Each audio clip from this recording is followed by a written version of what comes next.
Good evening, everybody. This is Mike Monty, one half of Long Island's #1 pro wrestling broadcast. We're produced out of Indie Music TV in New York. That's Ron Conkema, New York. Yes, again, that's Indie Music TV. You could also catch us on RTF Sports Network. That's RTF Sports Network, the #1 growing streaming sports network on the air today. Catch us every Thursday from 8 p.m. to 9 p.m. Yes, we're their anchor show. And catch our rerun on a morning drive time from 10 to 11 a.m. You could also catch us on the Monty and the Pharaoh YouTube page, the Facebook Live Monty and the Pharaoh page, Twitch TV Monty and the Pharaoh page, Spotify, iHeartRadio, Anchor, or any streaming network. We're on it. You can find us anywhere. Also catch us on New York Cable, Channel 115, every Tuesday from 8:30 p.m. to 9 p.m. Also catch us Saturday mornings on Channel 115 from 6 a.m. to 6:30 a.m. And catch us Saturday morning at 1:30 a.m. on Channel 20. Soon we'll be coming to Amazon, so catch us there also. We want to thank everybody for the support. And again, please catch us every Thursday, 9 p.m. to 10 p.m., Monty the Pharaoh, Long Island's #1 pro wrestling broadcast, new, old, endangered, and let's have a little fun. Talk to you soon.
Television. While you put my lights out, better say I'm back and I'm standing. And you and I are going to face each other. What you got around your waist, I want real bad. And I think it's a disgrace for this country to have a Russian as a United States heavyweight champion. Now, it took 3 of you to get the job done on Ronnie Garvin. Obviously, you're scared of something. Well, I'm going to tell you, you're going to have to prove to me that you are a superior athlete like you say. The only thing superior about you is I find out that you go to sleep a little quicker than anybody else when I hit you with a right hand. Well, I'm going to tell you something. I'm going to walk that aisle, step in that ring, and I'm coming after you to get what you got around your waist. And you're going to have to prove to me that you're a man. Bring in the World Tag Team Champions, the Rock and Roll Express, defending the titles against Ivan Koloff and Crusher Khrushchev. Yeah, talking about the Russians. They want something that belongs to us. I'm talking about the NWA World Tag Team title. You see, Russians, we went round and round before, and it ain't going to be no different right here in the 80s. So right there in Cincinnati, guys, come on down. The people stick behind the Rock and Roll Express. We're going to put your shoulders down for the 1, 2, 3 count, Tony. That's right, Tony. The Cincinnati Gardens, baby. We're going to be there. I'm talking about USA style against the Russians, in which before we defeated the Russians for these belts twice. Right here in Cincinnati, brother. It's your time. You're up for the grabs for these belts. And we're going to be there at 110% because, baby, we're talking about rocking in the USA. Woo! Nature Boy Ric Flair defends the NWA World Heavyweight title against... Well, what do you think, Andrew? We were on the #1 broadcast out of Long Island in New York. The Monty and the Pharaoh show, baby. Brother, daddy, daddy, brother. You know it. This is Gangrel, and you're fanging and banging to Long Island's #1 pro wrestling podcast, Monty and the Pharaoh. We're Money Inc., and you're watching Long Island's #1 wrestling broadcast with Monty and the Pharaoh.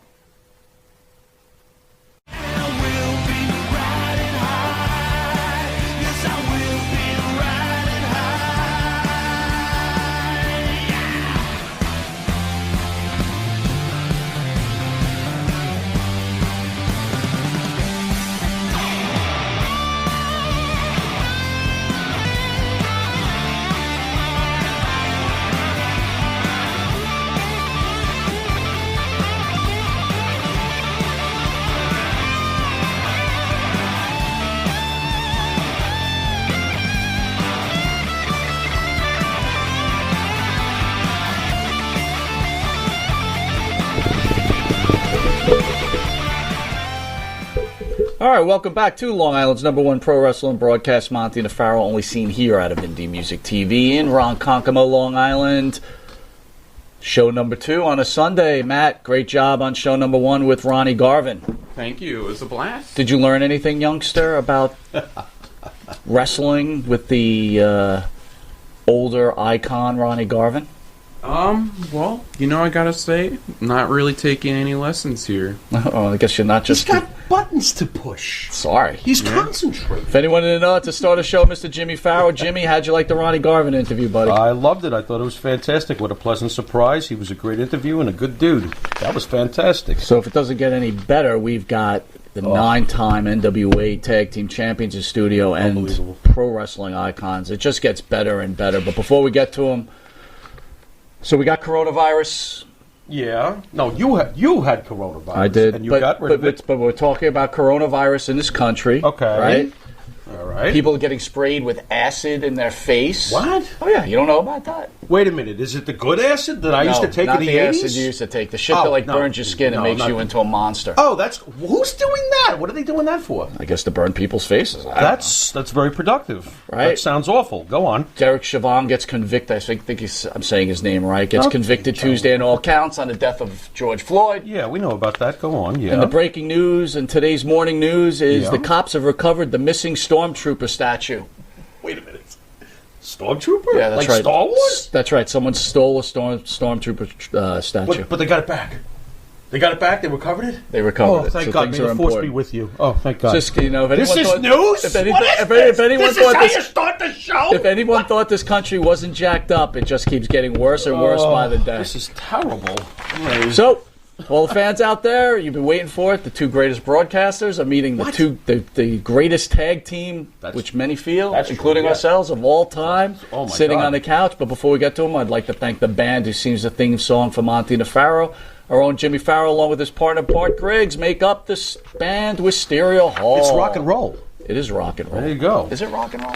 Well, I guess it's rock. I don't know how much Maybe rolling work out a we deal do. where you ask them to play your song for their upcoming events when they go out to wrestle. See, I'm smart. I'm a buthemain. I'm thinking about this all the time. Yeah, I'll do the begging off screen. Oh, please. Catch Wisteria Hall songs and their theme song, our theme song, Riding High, In My Dreams, This Life, Not Far Behind, Here Comes the Rain, Spotify, iTunes, and Reverb Nation. And also go to the Wisteria Hall YouTube page, hit your like and subscribe button. Thank you. If you don't know it, you're watching Long Island's #1 pro wrestling broadcast, Monty Nefaro, seen only here on YouTube, Facebook Live. Hear us on iHeartRadio, Spotify, Anchor, Twitch TV, the Monty Nefaro page, channel 115 every Tuesday from 7 to 7:30, and the compressed that's work for you? better than you calling it reduced. Where you'll catch the Rock and Roll Express in this condensed video. Thank you. And for early risers, Saturday at 6 a.m. to 6:30 on channel 115 and channel 20 for rockers like yourself in the Rock and Roll Express on channel 20, 2 a.m. to 2:30. We'll be right back with the 9-time NWA Tag Team Champions. The Rock and Roll Express. See you in a sec. The Monty and the Farrow Show is brought to you by... Because wine is your second favorite 4-letter word. California wine, New York attitude. Good fucking wine. Yeah. Jimmy, I just got the best hookup on tickets. Fill me in. I went to www.seatslinks.com and ordered the best tickets with the best prices.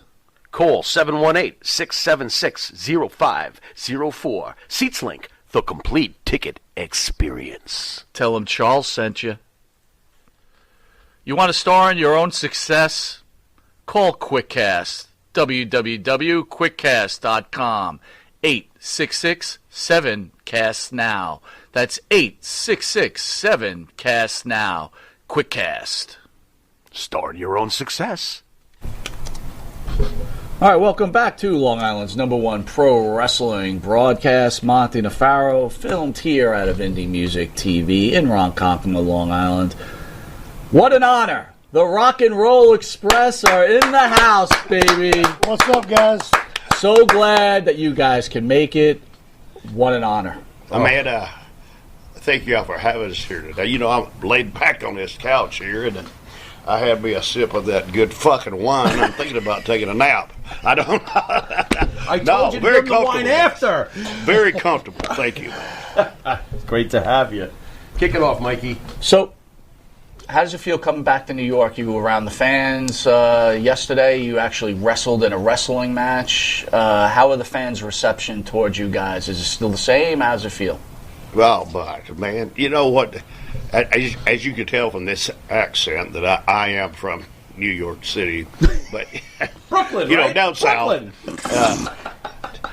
down south, it's you know, a lot of things are open.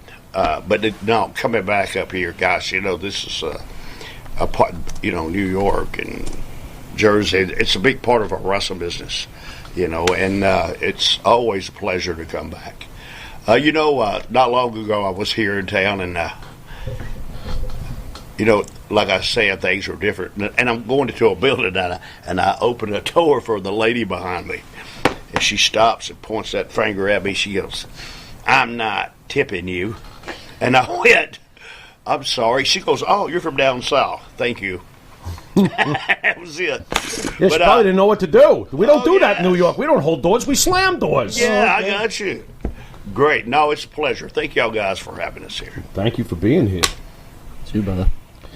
Well, I guess let's just start with the very beginning. How's it all start for you guys to getting into wrestling? How does it begin? How does it begin? I started training when I was about 10. My brother was 6 years ahead of me, Ric Gibson. And I turned pro at 17. 10 years old. We're both. Started training. We're both from wrestling families. Right. So he's talking about his brother, Ricky. Sure. Ricky and Robert Gibson, professional wrestler. My dad was a professional wrestler. And I grew up in the business. It was our thing. You know, me and my 4 brothers, we had to help our dad pull the ring, set it up. That was his job. And after all the years of being in, which my 4 brothers had their own destiny, but professional wrestling, I loved it. And at that time was when the business was really changing to a whole different scene. Sure. But that's how we got started, right? We're both from wrestling families. I knew Robert when he was with his brother. And then, you know, and it's one thing about our business is being at the right place at the right time. Of course. And me and Robert were at the right place at the right time. So you both never had any other aspirations? It was wrestling, right from almost day one. Since for I both was a of you. kid, I knew I was going to be a heavyweight champion. There you go. Interesting. Oh, well, you know, followed my dreams. That was our dream. Our And you dream accomplished was it. to be Yeah. what we are, and it came true. Well, I remember back in the day, they said, rock and roll, y'all guys would never be world champions because y'all too small. How long would we do it once? We did it 9 different times. Who said something like that to you? All the big guys. All the big guys, huh? Well, a lot Did you of laugh promoters- at them on the way out the door? Oh, well, yeah. You've been laughing for 38 years now. But understand, our business changed. Of course. And now it is for the good because you have your big companies nowadays. But see, the one thing that was bad about our business is when it was territory wrestling. Okay. And the reason you wouldn't make it is because either your top babyface, if you understand what I'm talking about, Sure. or your top heel on the territory. And I promise you wasn't going to get over him. And that's what was bad about our business. But what was good, you could have a good run there. Now, see, my dad always told me, going on, he says, listen to me, tag team wrestling is where you need to go. He said, because you're not going to get over the top babyface in the territory. He owns it. He's not going to let you get over him. But tag team wrestling, you know, that you get a hell of a push, especially if you're a babyface tag team. And it worked. And I listened to my dad, and I followed. You know, in starting in this business, he explained stuff to me. Well, I'm going to tell you this, but I'd be better off talking to that wall because you're not going to understand a damn thing I'm telling you. But it will hit you one day, and which it did. But see, like I said earlier, Robert and I were at the right place at the right time, right when this business was changing. Sure. And it went from your your big guys to the smaller guys. And to tell you an example of that, y'all might have to tell me to shut up over here, but I keep talking. No, by all means. Robert and I, see, Bill Watts owned Mid-South in Louisiana. And see, Bill Watts was a big guy. He's 6'8", 6'9". First met Bill Watts when I worked for Leroy McGurk, like 6 or 7 years before that. And he couldn't believe I was a professional wrestler. I was too small.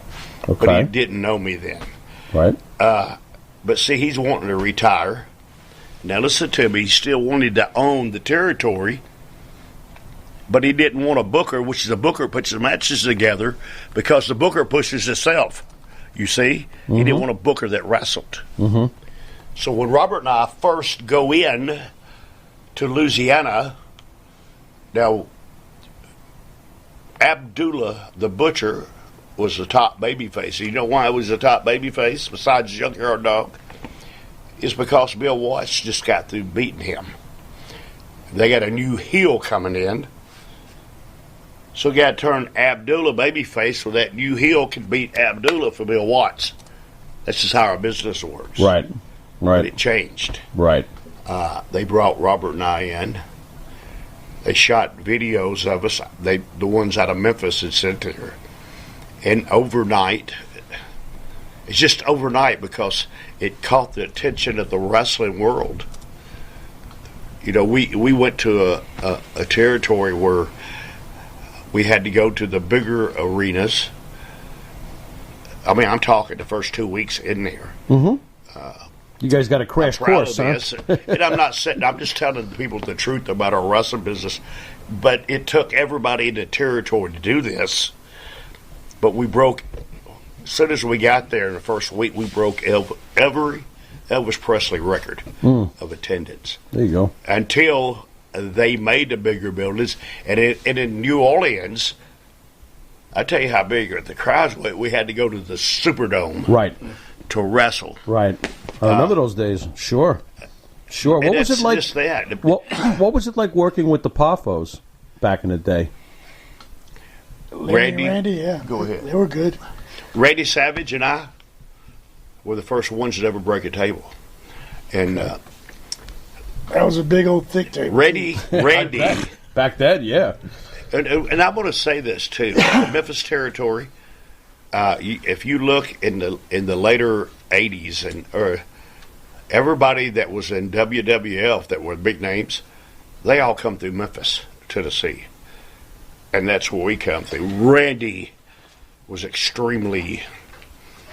was phenomenal. Randy hit his psychology in the ring and everything he did. And Lanny, you know, they're brothers, but they have two total different personalities. True. You know, I love both of them. Mm-hmm. And being at the right place at the right time, I was telling you earlier, see, because we wasn't the top tag team in Memphis until it still didn't. We played second fiddle to the Fabulous Ones. But when I did the angle with Randy Savage, well, it wasn't a planned angle. He power drived me through the table and it broke, and I sewed it. Do you know the language of our wrestling about settling it? Sure. Okay, buddy, I sewed it. And Randy was telling me, get up. I says, no, I'm not getting up. Man, we just went through a table. We broke this. And I laid there. Now, that's not something you can practice, and this was an accident. How did you not break your neck? Oh, my God. This sounds really... I got you. It just happened. Okay. And you went with it. I wasn't hurt. And you went with it. Okay. So we're going to get into a lot of things here in a second, and to tell you about our business is to watch that, and it happened, and I sewed it. So, wow, you know, here's Jerry Jarrett, and the booker, and hell, he brought us back with that, and all the towns. Gosh, man. What did he say? Can you do it again? That thing you did? Can you do it again? You know, that accident? Y'all can demonstrate it on Robert if you like to. Maybe we got a table right here. Yeah, go to the table. But, you know, I have a really important question. It's kind of towards Robert. You know, Lanny's been in the studio a couple of times, and Lanny's known to have a big penis. Oh, my God. Was your penis bigger than Lanny's? I don't know. I've never seen his. What's that now? Come on! What kind of... Wait What did you ask him? He asked him if he's got a larger member than Lanny. Who has a bigger I penis? have this question asked me all the time. right. Okay. Ricky Morton, what's the difference between you and Robert? Well, that's easy. I walk up and put it in. He puts it in and walks up. Does that? God. Holy tombstake. No, but Hey, Robert. Guys ask me, they say, how come Robert walks around the dressing room naked? I said, dude, if I had a dick like that, I'd wrestle naked. But again, we've had Virgil in here. We've had Lanny, and now we have Robert. Who's got the bigger penis? Why is... Does Lanny have a bigger member than Robert? Ronnie? He said Lanny Poffo. Lanny Poffo. Does Lanny Poffo have a bigger penis than Robert? This is... Really? Maybe he sure- hasn't looked either. I don't remember. You know why? Oh, my God, now you're swearing it all. No, but seriously, the heels in our days, we kayfabed. We never dressed with the heels of the baby face. Right. We never rehearsed our matches. Right. Right. It all happened in a ring. Right. So it's possible they might know about Jake's snake, but maybe not so much the other situation. Who's Snake? Jake's snake. I know Jake real good. Yeah, not a snake, though. So you guys mentioned you got into the industry, you were smaller guys. At what point does someone decide, hey, these guys are for real, I can make money with them, I don't care what size they are? Well, back in the day, Eddie Graham, they had a big show in Memphis where all the promoters, all the territories came to Memphis, and they were looking for new talent. And they were coming looking to Fabs and all these other teams. But Eddie Graham was more or less head of the NWA. He told all them other promoters, he said, I don't know what y'all looking at. He said, with that team right there, the Rock and Roll Express, they came to get over. Them guys are going to be great, and they're going to be around for a long time. And what happened there, that's when Vince McMahon started going out all over the world in the territories. So Eddie Graham, Vern Gagne, Jimmy Crockett, Bill Watts, Barnett, and every territory. Kansas City, they all come to Memphis to do a big show, to do a big tape, to go against Vince with, and all this bullshit. But in Memphis on that Monday night, Robert and I have already gave our notice. We had a loser leave town on that Monday night against the Yikes, but on that Tuesday night when they had the big show there. And we wrestled the same two guys, and God, we tore the house down with them. And what Robert's saying, they had a big meeting, and Jerry wanted to push the Fabulous Ones. Everybody wanted to push their top boys that was in the territory, and that's when Eddie Graham stood up, and he said, I don't know what y'all talking about, guys. He said, but I watched the matches. He said, that one kid right there sewed for 20 minutes and never buried his partner. He gave his partner a hot tag. The whole roof come off the building.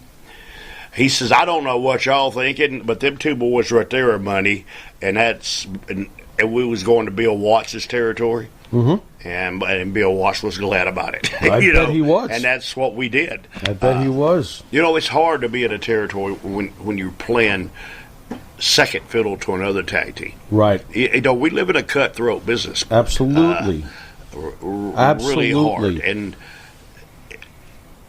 But it just worked out so good. I got to ask you guys, Hulk Hogan always gets a lot of heat behind the scenes for being protective of his own image and not putting other people over and all this stuff. But it sounds to me like Dusty Rhodes was much worse when it came to selling to himself and protecting himself and not putting other people over. In my opinion, that takes money out of those people's pockets. So who's worse, Hulk Hogan, who gets all the hate, or Dusty Rhodes, who's beloved and seems to sound like a real... I'm sorry, Dusty, he's not with us anymore, but I wonder. Listen to me, bud. Sure. Fire away. To me, Dusty Rhodes was the greatest mind ever in this business, and I'm telling you. Okay. Now, when you're a booker, you have things that you want to do in your head. And then you look around at your talent, and you're thinking, who can do this? exactly the way he wanted it. Mm-hmm. Now, what was good about us, and Dusty told me this several times, when Dusty explained something to us, we didn't have to say, huh. Do what? Mm-hmm. Understanding the angle, and that's what makes a good work. See, a good worker in our business can work with anybody. You see what I'm saying? Yes. And is to tell that story the way he's got it in his mind, and that's what sells out. And don't get me wrong. Dusty, yeah, he pushed himself, but that son of a bitch was over, buddy. Of course. And it's not about that. When you're a booker or a territory, if you don't bring the territory up where it makes money, mm-hmm. well, you're going to lose your damn job. Right. And then you're going to lose your reputation for being a booker. Dusty was good. Sure. And don't get me wrong. Sure. You know, Dusty had his things, but Dusty had a reason to do that.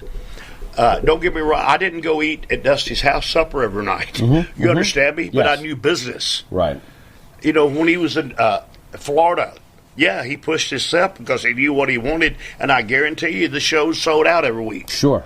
So if I want to make this guy right here do this, but I promise you, he's not going to do it the way that you're thinking, that knows how to sell that building out. It's going to be half full. Mm-hmm. Do you see what I'm saying? Yeah, sure. Go ahead. So I was going to ask you. So you mentioned Rhodes as being a great booker. How does he compare to Bill Watts? I never worked for Bill Watts when he's a booker. Bill Superstar Dundee was the booker when Robert and I went there. Mm-hmm. But you did work for Watts as a myself promoter. to Bill Watts. Yeah, Bill Watts Watts on was the a good booker, but Bill Watts pushed himself too. Mm-hmm. And he worked with big guys. Mm-hmm. So let me tell this to you now. When Robert and I went to Mid-South with Bill Dundee, the booker, now Bill Watts owned the territory 10 years before that. If you ever read his book, he made more money in that 1 year than he did the whole 10 years that he owned Louisiana. Does that answer your question? There you go. Okay. There you go. I'm not here to... Listen, I'm one of the boys. I love everybody. Sure. I'm not here to knock you, but I'm here to tell the truth. You was talking something about Hulk Hogan a while ago. You know, Hulk Hogan was the greatest worker in the world, and Hulk Hogan didn't do this because you were in a position. But he was... Hulk was smart. Dude, one thing that he did, and this is what the guys out there today don't understand. When you're big like Hogan and you're the top babyface in the world, when he stepped in a ring with his opponents, he made them look like they could kill him. Yep. And then he beat them at the end. Right. Then that's what got Hulk Hogan over. See, Hulk Hogan did something that I did. He sewed. Sure. And in nowadays in our business, watch TV. I don't think they even have a baby face or heel no more, do they? I don't think they have that it's no a big more. gray area. Yeah. Okay. Yep. Now, the guys, today, if you're It's off, choreographed today. today, if you're off, and I'm here on TV, and I might as well plug it. I have a School of Morton. It comes live on YouTube every Sunday at 5:05. Go to School of Morton on YouTube and watch it. My TV show is based off old school. I get the heat on my heels, and I have my baby faces, and get a chance to watch it. Sure. It really blind, and I do so good at it. It's because I don't say old school and new school. I'm just saying the right damn way. Mm-hmm. and that's what we do. We done it the right damn way. And it is the right damn way. And it works. The greatest... Robert, you talk too much. The old way still works. Hey, Robert talks too much. Yeah. Rob, take it easy over there, will you? Okay. The greatest, in my opinion, the greatest, and Mike and I used to debate back in the day. We were raised on the magazine days before the internet. We were able to stay in touch with what was going on with the Rock and Roll Express back in those days, before the internet with the pro wrestling magazines. And I've always felt this way. The greatest tag team rivalry in the history of this business, in my opinion, was, and I didn't even get to say it because we didn't have TV for it half the time. The Rock and Roll Express versus the Midnight Express. Wow, what a rivalry. But I got to ask you, while I have you here, what was your favorite version of the Midnight Express to work with? Since there was more than, Well, they're all good. Dennis and Bobby were great. Bobby and Dennis. Then you got Stan and Bobby. Did you have a preference? Was there more magic or chemistry with a certain combination of the Midnight Express? I'd say Dennis was the general of the Midnight, and Bobby was Bobby was great. But seeing what made our angle last so long, okay? That guy with the racket, that guy with the tennis racket didn't hurt yes, either. But with Jimmy Cornette, and I'm going to say this. I'm going to say this, and I don't care what people think. I mean, you have everything. But Robert and I, at that time, were the best true baby-face team there was. Now, it's a lot of saying that, not tag team, but the best baby-face tag team. Mm-hmm. The Midnight Express was the best heel team in the world because of the great workers. But when Robert and I did our angle with Dennis, and did like Robert said, Dennis was the general. He controlled everything. Matter of fact, he taught us all how to work, really. I mean, we knew how to work, but how to draw that money to put it in there. Conjury. Yes. Nice. But he made everything right because telling him his stories to get it right, and that's where Bobby Eaton run. Bobby Eaton become one of the best workers in the business. But he learned a lot from Dennis. But you see, after you have a long feud like that, and then Dennis leaves, and here you go, you bring Stan Lane in. Now, Stan Lane, I was saying this at that time, he was a good-looking man that knew how to play that part, that every guy out there that he was better than you. See what it did? It re-sparked the thing with the Rock and Roll Express and the Midnight Express. It re-sparked everything. So now here we are. We're ready for another whole run. And I promise you, we will go down in here. I think we will. We'll go down in history as the best rival ever in professional wrestling, because you guys wasn't there, and you didn't know. When you went into the arenas and you seen this, and when the Midnight Express come out, this crowd, man, they be throwing shit, boom, they're fighting way to the ring. I watched Jimmy Cornette. This is the truth. I watched him get his ass whooped so many times that he learned how to fight. Right. Because, you don't like to fight. Finally, he had enough of that. Sure. Oh, yes. Sure. Shit, he'd knock. Did he get good at fighting? Yes. Way to go, I didn't Cornette. know he was a manager. He was out there. But nice. The fans. They had so much heat, Jim Cornette had to put his back to the ring and look at the fans. He must have feared for his life. To be very honest, from what I could tell, it must have been like scary getting to his car after. He they would hated never you. stop till he got home. That's real heat. Yes. That's true, genuine wrestling heel heat. Right yes, there. and I'm We so were serious in with Louisiana you. one time. Jim Cornette told a story. He said he's driving home, going to one of these little towns, and all of a sudden, the cop pulls him over. He thought, "What the hell? I ain't done nothing wrong. I'm real careful so I don't get pulled over." The cop said, "Well, we got Dennis and Bobby back here that you need to go back here and pick them up." So Jim turns around, drives back to the police station. The chief of police, he walks in there, and the chief of police says, "So you're Jim Cornette. You're the guy that ethered the Rock and Roll Express." He's like, "Whoa, no. We saw how y'all screwed the Rock and Roll Express." Did they throw him in a can? No, they got him out. They came close though, right? Yeah. It was just a They scrap. had I so swear. much heat that the chief tell him, yeah. Wow. But you see, another thing that we did at that time, It's believable. and the smartest stuff in the world. I was telling you earlier, we kayfabed. We really did. Yeah, it wasn't because, if you got caught talking to him or got caught around, you got fired. Right. You fired. Right on the spot. I don't give a shit who you are. Right. Right. But we had enough respect for our business. Our business was sacred. You didn't have the people today, And nowadays, you go into the dressing room, and hell, half the damn crowd's in the dressing room. Right.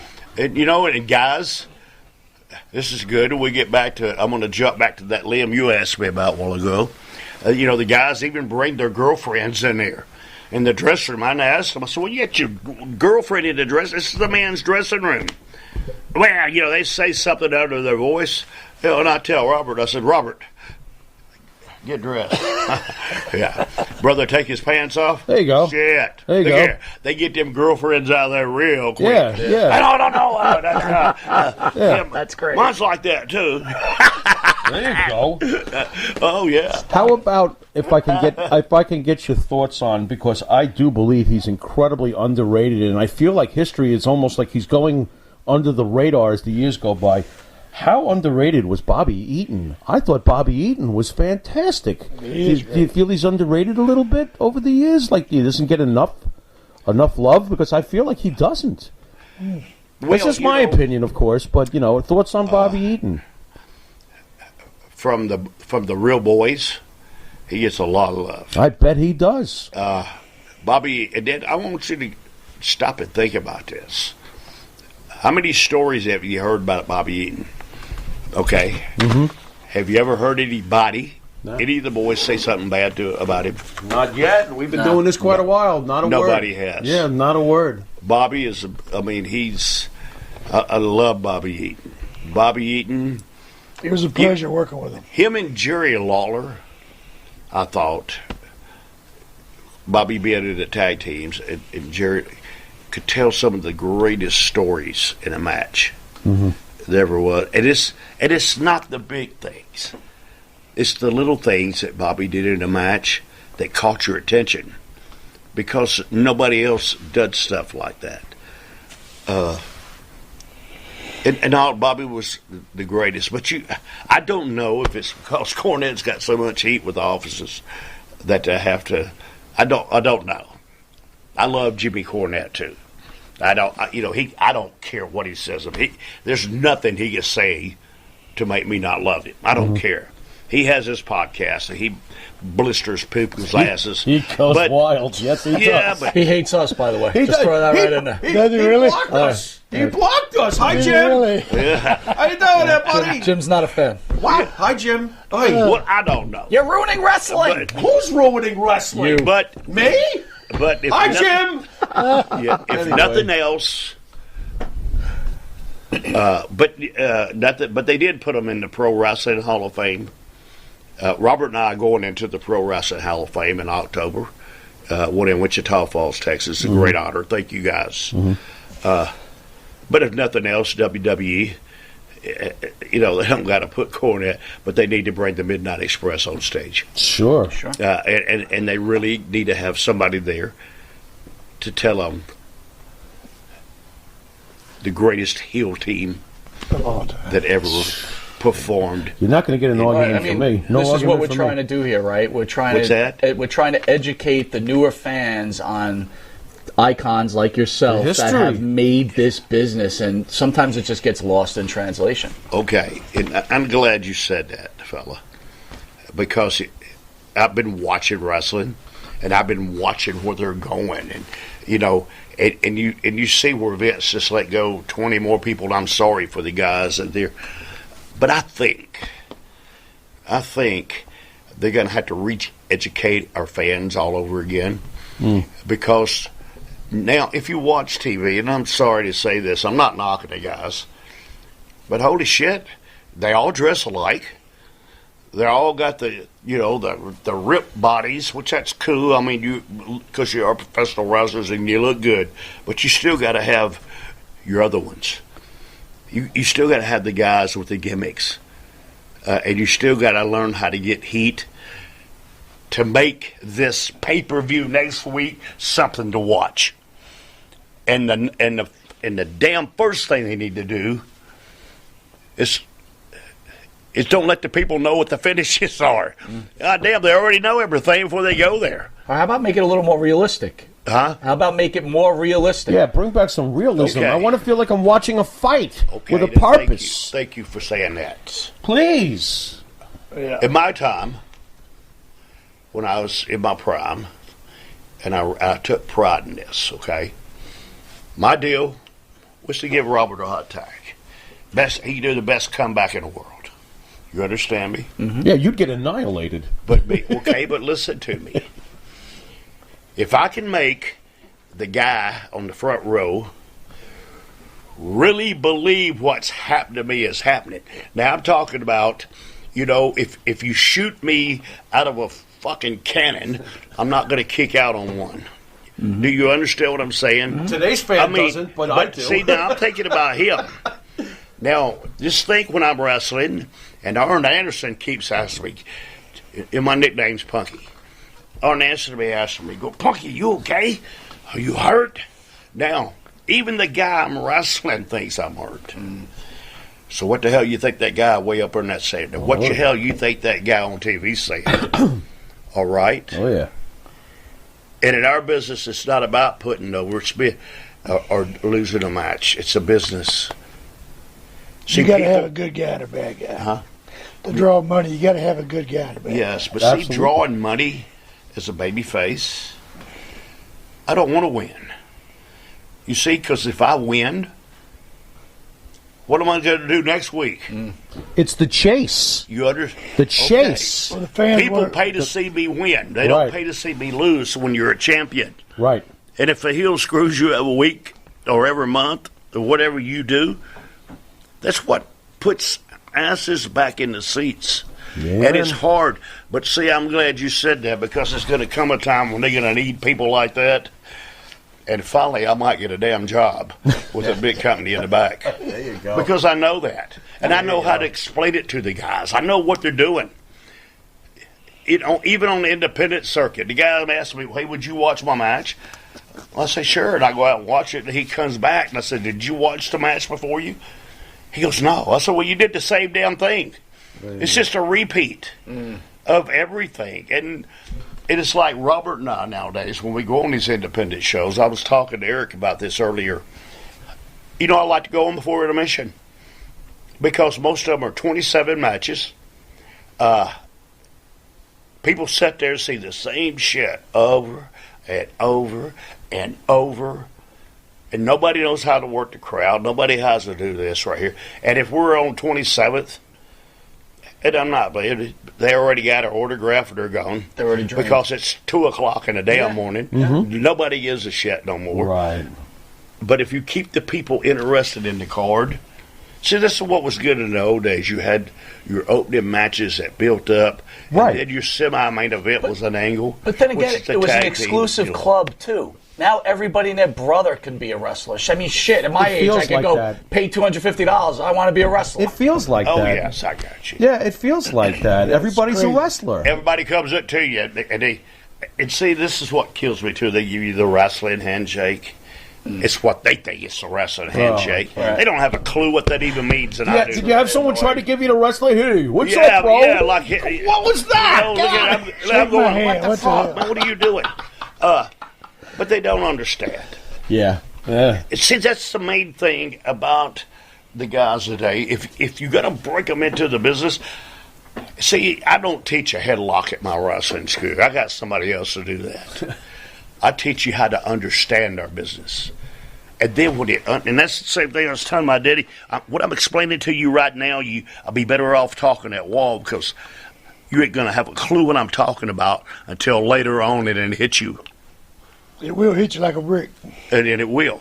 And see, that's what I try. You're like, damn, that's what Daddy was talking about. Yes. And that's what I try to teach my people at my wrestling school. What's a greater battle, teaching the physical or teaching the psychological? It sounds like teaching the psychological. Psychological. You learn that by experiencing over and over and over. That's how that's finally when it comes to you. Interesting. The physical part these days, that's some bullshit. It's gymnastics for the most part. Let me ask you this. Does it get you mad? Now, I'm pointing out AEW, for example. But a guy like Orange Cassidy comes out and makes a joke of the business, kicking you in the shin, has his hands in his pockets. As a professional and a Hall of Famer like yourself, aren't you angry over this? No. I'm no. Is it because being over is over? Or? No. But one thing about getting old in the business, you got to go with the flow. Understood. Actually, Orange Cassidy's a hell of a worker. Right, I understand that. We're in entertainment business, and Vince done told everybody that. Mm-hmm. I'm not here to insult anybody's intelligence. I'm not here to do stuff like that. You know, everything's a hard road. But see, as Orange Cassidy being a regular wrestler, where do you go? But when Orange Cassidy stuck his hands in his pockets, he went to the top, Bo. Yeah, is that gimmick sustainable, though? No, it's not. What's that? It's not a sustainable gimmick. You can't sustain that gimmick. Yeah, okay. Oh, and back then it wouldn't have worked. But I'm just saying. Your buddy Cornette absolutely loves Orange Cassidy. Boy, he kills him. If you had great workers this time. Jim Cornette. Because I understand. I love to work with him. Because I understand his gimmick. Sure. Understood. But see, a lot of the guys he works don't understand his gimmick. Mm-hmm. Mm-hmm. That's the whole point of our business that I like to teach people. To me, we have, everybody, your opinion is like your ass. Everybody's got one. But it's good. I like it. Honestly, it's a very original thing he came up with, obviously. Okay. Who on earth is doing that? You got to give him that. At least he's different. Absolutely. And at least he don't look like everybody else. That's very true. And that's what I'm trying to make a point of. Right. But Mike thinks he was changing his towels at the swim club. That's what he thinks of when he looks at Orange Cassidy. He doesn't see any image when he looks at Orange Cassidy. He just looks like another guy, Somebody you could take, huh? Somebody you could take. Exactly. That's what he's getting at. You don't want the wrestler that you're looking at going, I can kick that guy's ass. I don't think that ever, by the way. I mean, seriously. He thinks that. Yeah. But I got to say this for him. It's a lot of balls diving out of that rope with no hands.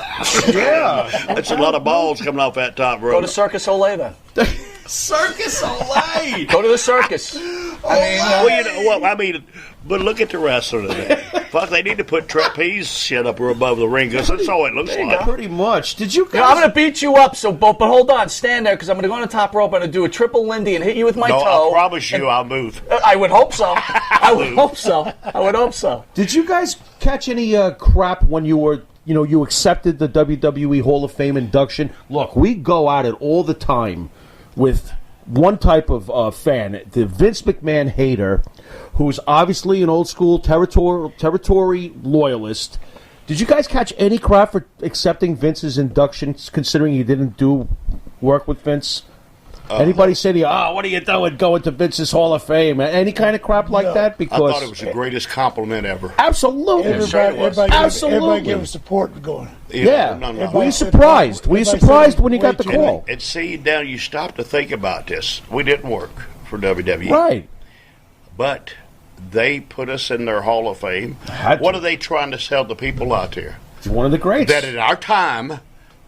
Robert and I were the greatest babyface tag team ever. Absolutely. And it's worked. No, let me tell you guys something. Now at the Performance Center, where they have their trainings, what do you think they do there? And because it's a lot more than just going there, getting in a ring and stuff. They have classes where they show tapes. What tapes do you think they say? Vince McMahon says, "All right, watch Ricky Morton and Robert Gibson here." Okay.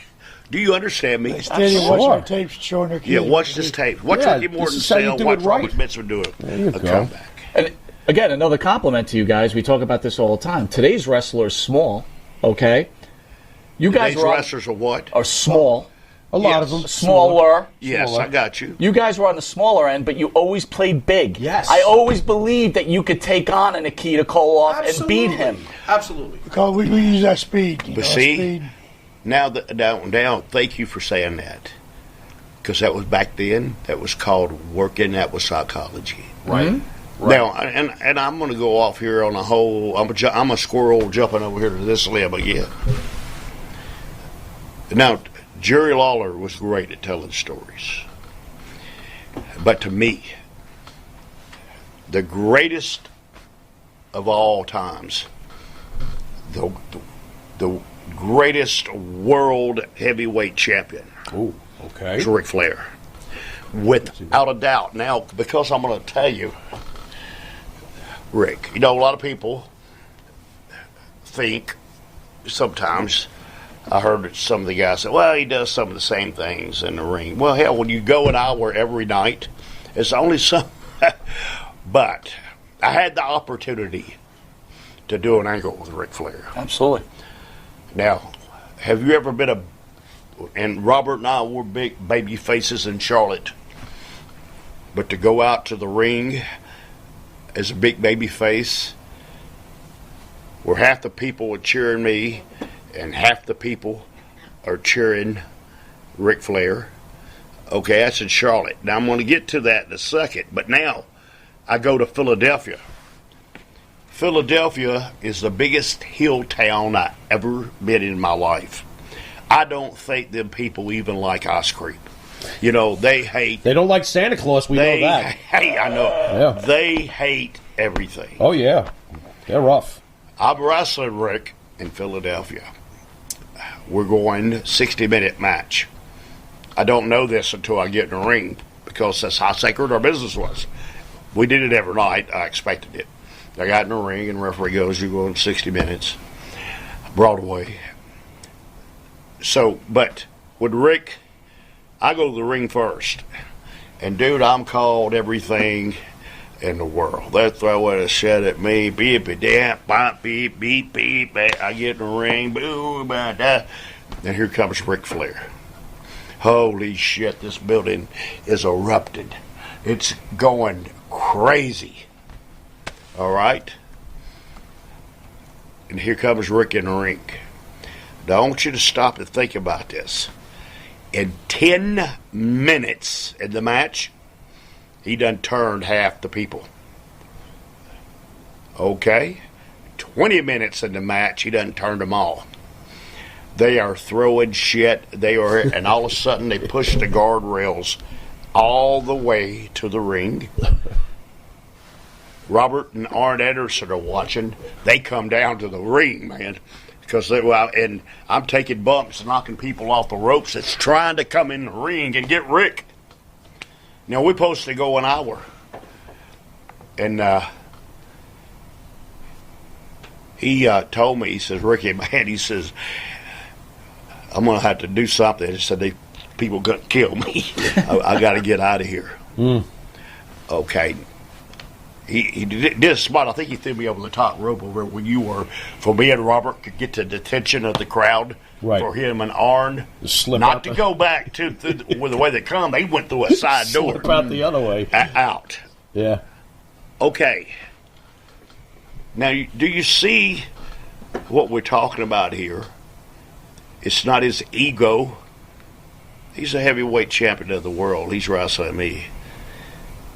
He changed the whole people in the building. It wasn't about him. It was about our match, telling that story of where were we going with this story. You see, that's how come he was the greatest heavyweight champion of all times. And when you paid to see Ric Flair, he gave you your money's worth. He didn't give a shit. I mean, if you didn't go, well, it's just like this in the house shows. I mean, if you didn't go an hour, you went 58 minutes. He made sure you got your money's worth. And I don't care if he was sick, and Rick partied. I mean, we'd stay out at 5 o'clock in the morning, and then you look out by the swimming pool at the hotel at 7 o'clock in the morning. He's out there doing free squats as well. But see, that's what we were talking about, what our business has got away from. And it ain't what it's got away from. It's because you don't have trainers in our business that can teach these guys this. I teach my school. I said, "Look here, guys, y'all in there training. If y'all don't sell in the ring, how do you expect the people to sell? If you're not selling, they ain't going to sell." And can I tell you this? It's real simple. And I'm not patting ourselves on the back. It's a lot of difference when you work in our business. You get to this level. Did you get to this level? Did you get to this level? But let's stop here. There ain't a few of us that been to this level. We didn't have contracts. You hear me? The whole territory depended on me and him and the Midnight Express. To make everybody money. To make everybody money. And if you can't believe that, if you know George South, asked him. So speaking in Charlotte, we bought him a house. Speaking of that, though, we lost Crockett Jr. late last year. Yeah. Ronnie Garvin was in here before you, and I'm going to pose the same question to both of you. Crockett gets blamed for screwing up the territory and then just falling apart and going bankrupt. Garvin felt that Dusty Rhodes, Ric Flair were doing so much business for themselves, they've cost all you guys that territory. What is your feeling on that? Well, the worst thing they ever did, and I'm serious, the worst thing they did, because we're getting back to it, we didn't always get along with Dusty, and but it wasn't with Rick and them. They tried to pull the ego tricks on us, and we fought back. And the worst thing they ever did was fire Man Robert. When they fired Man Robert 3 months later, they went bankrupt. Well, let's back up a little bit. Before they fired us, Jim Crockett came down to Louisiana. He said, the only reason I'm down here is to watch y'all guys wrestle. That's before they brought us in the Ric territory. Flair said y'all was the greatest thing ever. And y'all popped Louisiana, drew more money here. Jim Crockett said, we'd like to have you in our territory, but our territory is not doing too good. He said, we'll bring you up here, we'll give y'all a chance for the world and title. he told us he's fixing to go nationwide. Yeah, anyway, we go to Louisiana, they show our tapes. We get to Carolinas. They play our tape 2 weeks before we get there, and we never saw a bad house. Everywhere we went was sold out. Everywhere we went. So we go to Raleigh. Our first night there, we do $48,000. And the biggest record before that was Blackjack Mulligan and Flair. They drew $27,000. Our first night was $48,000. Wow. Dusty called us in the office the next day. He said, guys, that's like Babe Ruth. That record will never be broken. We go back 2 weeks later, we do 56. And that's like crazy. Okay, then we go back again. Dusty We do puts us up- 70-something thousand. 70-something. Yeah.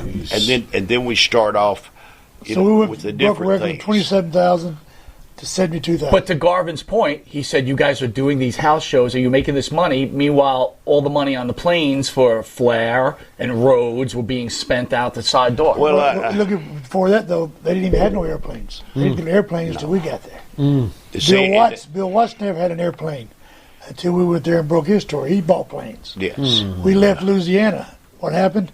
Territory sold out. They let us go. They let us go in Crockett. 3 months later, he's out of business. You see, it's the part about when you got something going, and it was egos. It was egos there. Yeah, Dusty told us one time, he called us in, guys, there's 2 things you don't do in this territory. What's that, Dusty? Y'all do not sell out the Charlotte Coliseum, and I'm not on the card. Yes. Wow. But Wow. But it was good though. See, I can tell you this: they had an A team and a B team. Okay. Oh, Dick Murdoch. Okay. Now the B team was Robert and I, because we were over so much that our underneath card was nobody. Okay, the A team was the big boys: Magnum, TA, Dusty, Flair, all them guys. They'll be in the big towns, Baltimore, and we're in the smaller towns. Now listen to me, we're in the smaller towns, and the towns that we went to, that they normally have in the regular buildings, we had to go out to the football fields because it was so many people. I remember we went by Monday, then we didn't go by attendance. I remember that on a Sunday afternoon they had everybody in Baltimore, and Robert and I were in Charlotte, and I think they did a $21,000 house, and we did a $108,000 house in Charlotte. You see, with no help, and that was it. And Dick Murdoch did something, and they told Dickie, so they put Dickie on the B team. On the B team. So Dusty asks Dickie, he goes, you ready to come back to the A team? He said, well, hell no. I'm going to stay on the B team. You make triple the money on the B team. So why did you guys get fired then? What happened? Because there's 2 things you don't do. Well, and one of it was them an is ego outdoor thing team. going on. It was an ego thing going on. Oh, my God. And then we were fixing to shoot a big angle. Okay. And Dusty got mad at me about something. But we're fixing to shoot a big angle where they're going to cut my hair. What? Yes. Leave Oh, the it's a hair big angle, alone. buddy. Oh my God. Well, just going to cut my hair back. Just a little. here. Just a little. Just a little. But he didn't like something, and then he wanted some team just to beat us.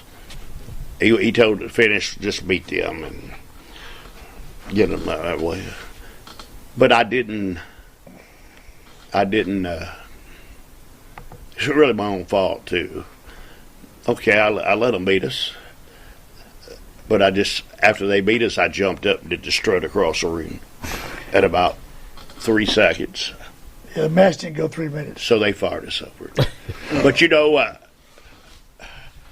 Jimmy Crockett and David, they all told me 100 times.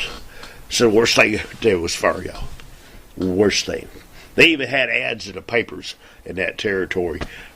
Lost and found. Where's the Rock and Roll Express? Where's the Rock and Roll Express at? Oh yeah, Wow. I'm bullshitting you. Wow. And this went on. You guys were on milk cartons? I mean, it was like you guys were on milk cartons missing. Yes. The Rock is. Yeah, the Rock. Crockett was explaining, we're still talking to him, and then they come back and said, no, Rock and Roll Express had left. What's Wow. that? Crockett was putting off excuses where we were at. Yeah. They finally come out and said, no, they have left the building. Yeah. So, and I'm serious. We were hot there, buddy. I mean, really hot. We were so hot, we had to have cops park in front of a house, keep the fans away. Really? Yeah. My God. Oh, yeah, I bought a house in Charlotte. Okay. But I bought it outside of town where nobody knew. Look I have here. no private security. And I'm in my room and I hear something, and I tell them, I said, what is that? I open my front door up to my house. I got 600 people out there in my front yard. What? Look here.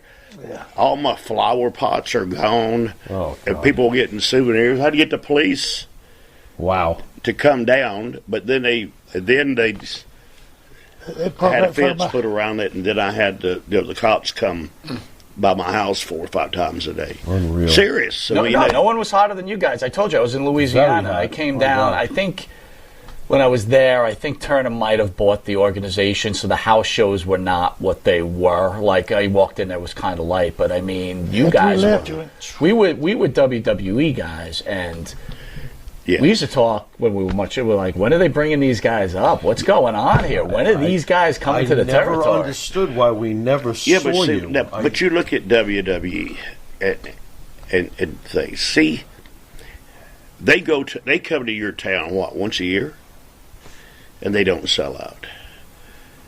Now we rented the team a week and sold it out of a week. Do you see what I'm saying? I know times have changed and there's so much more on TV and everything, but we had their attention. Back in the day, Memphis would do 10,000 people every Monday night. But again, you guys were superheroes. There's the difference. You were superheroes. You weren't Orange Cassidy. I don't mean to make this an Orange Cassidy thing. You are superheroes. All right, we got about 5 minutes left. All right, what do you got, buddy? They say that imitation is the greatest form of flattery, so I always found it very interesting. You guys worked, in the AWA, of course, the Rockers. How did it feel to see the Rockers are you guys? I mean, when they started off, it was like, here's the, how did you feel about that? In Louisiana, Shawn Michaels used to ride in the back seat with us. He was just Shawn Michaels. I remember the first time we did a scaffold match in Louisiana. We were in St. Charles. Wasn't it? Lake Charles. Lake Charles.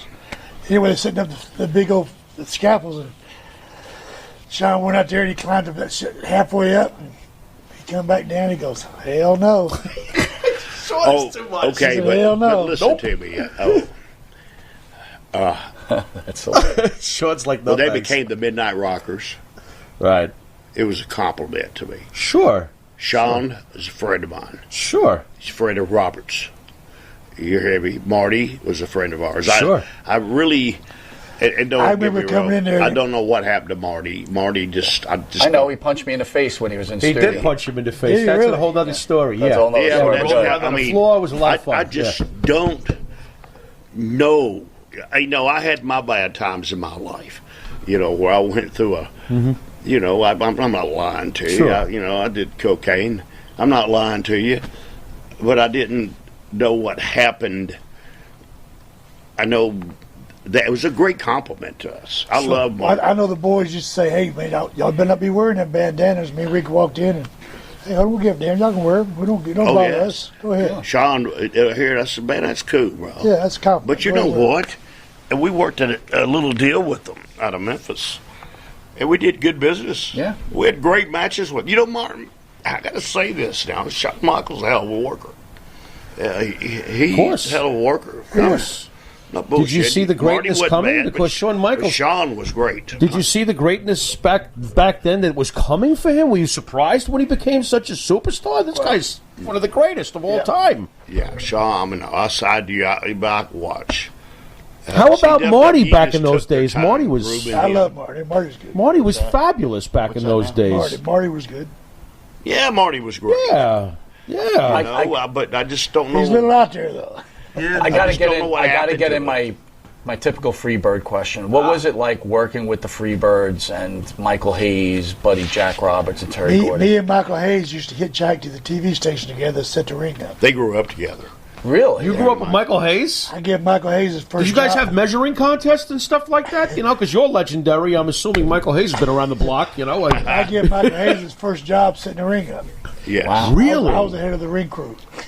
Michael, really? Yeah. Michael, for his time, he was one of the greatest talkers ever. I really believe that. Yes. I felt like he could have been world champion. No, he we wasn't. debate about this all the time. I felt he wasn't the greatest worker. Right. Okay. But I'm not getting me wrong. He drew money. Okay. But he could talk. But boy, he could talk. How about Terry Gordy? And Michael don't have no. When you're in the ring with him, you be his partner. He don't have any. Know that you're his partner. You be standing beside him. Look, pow. Boom, hits you there. Terry Gordy was so big. He started wrestling when he was like 16. Yeah. Yes. And Terry was a phenomenal worker. He was for God. a big guy.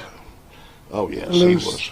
No, he started working before he was 16. Yeah, Hell, he was a heavyweight champion at 16 years old. I think he started working at 14. He was big like it then. Big dude. This is a difficult question, but how does it feel watching all these guys that you've worked with pass away?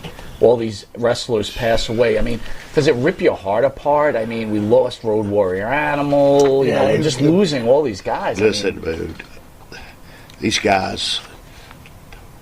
It's a different whole thing in our days. We were the boys. We didn't have contracts, and we depended on each other to make a living. Nowadays the guys get hurt for events. Well, they're on contracts. How they go home for 6 months. We still had to work. Yeah. If we didn't show, we didn't get paid. And then when you worked with them, and if you was hurt, I promise you, nobody knew you were hurt because we knew how to work around it and we had to take care of it. Mike and Joe, Animal and Hawk, loved these guys. I mean, absolutely, because you don't know what all we done and we've been through together. And not only them, just so many of the boys that died, and ones that nobody even think about, like Killer Tim Brooks. I don't know if he passed away, but when I was a kid in Texas, he took care of me. At that time, he taught me how to work and make me better. You see what I'm saying? Back then, everybody helped each other. Yes, and nowadays, they don't give a shit. But these were my friends. And I hadn't really told many people about this.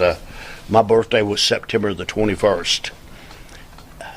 And Joe calls me, and he wishes me a happy birthday. I'm going to see him Saturday in Jackson. And we're talking, and the next day was his anniversary, and he was telling me what him and his wife were going to go do. And I'm joking with him.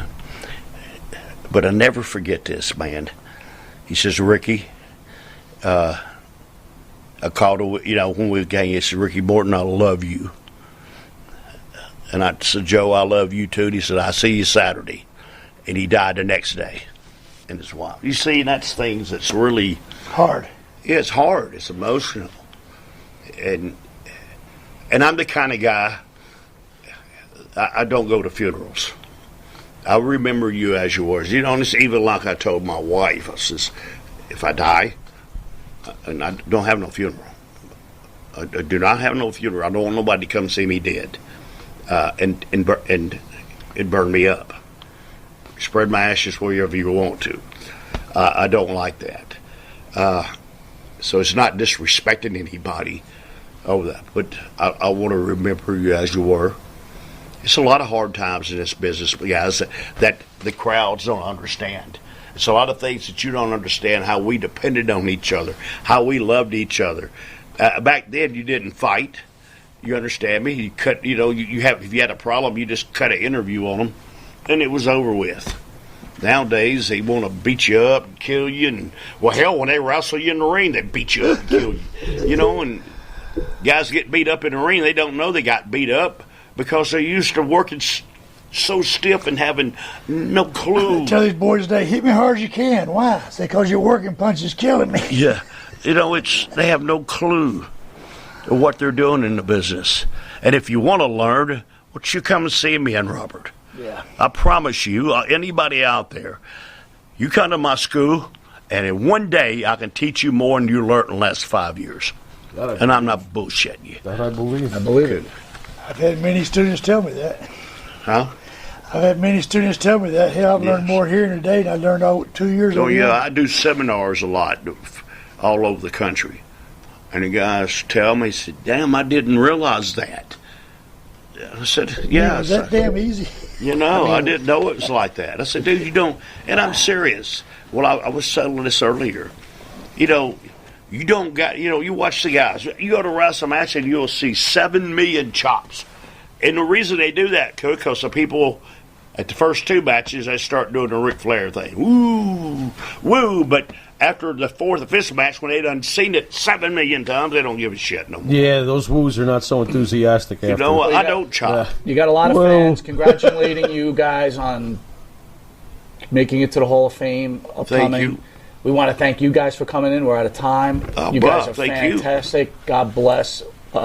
Icons in the business. Thank you for what you've done for the fans. Thank you, Monty. You said one thing there that I really appreciate a lot. You said, God bless. No matter, I'm Ricky Morton, but I'm a firm believer that Jesus Christ died on the cross for my sins. I'm a firm believer in that. And everybody that's out there, through my whole career, I always took Jesus Christ with me. Yes, I'm crazier than a horse with no neck, but I never forgot my faith. Robert didn't either. And that's the reason I think that Robert and I were so successful as we were. Faith in that and faith in all our fans. Amen. Thank you very much. We never forgot where we come from. Carrots on the road for years. Amen. All right, if you didn't know it, you're watching Long Island's #1 pro wrestling broadcast, Monty Nefaro, only seen here out of Indie Music TV. Catch us on the Monty Nefaro YouTube page, Facebook Live page. Hear us on iHeartRadio, Spotify, Anchor. Catch us on New York Cable on Channel 115 and Channel 20. Again, want to thank the Rock and Roll Thank you. Express. We love you all. Guys, keep rocking. Thank you.